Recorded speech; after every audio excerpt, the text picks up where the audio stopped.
Okay, and now we are ready to sew it. We have it pinned. We're going to go ahead and put it in the sewing machine. I have mine folded, so I'm actually starting after the fold. If you don't have yours folded, then you will just need to go all the way around. We do need to remember to leave an opening so we can reverse it when we get to that point.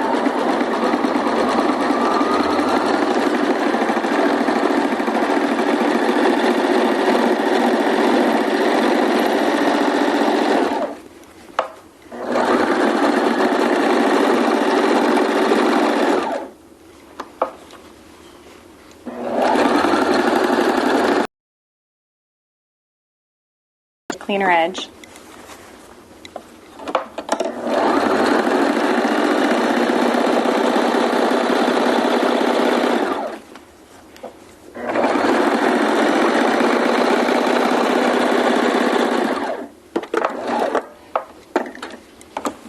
And one more.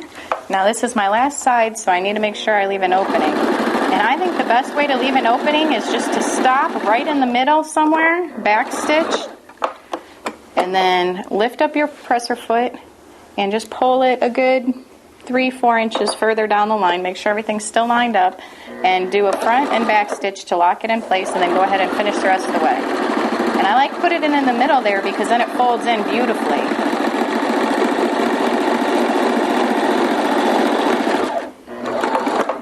And that's what it'll look like once you have it all sewn.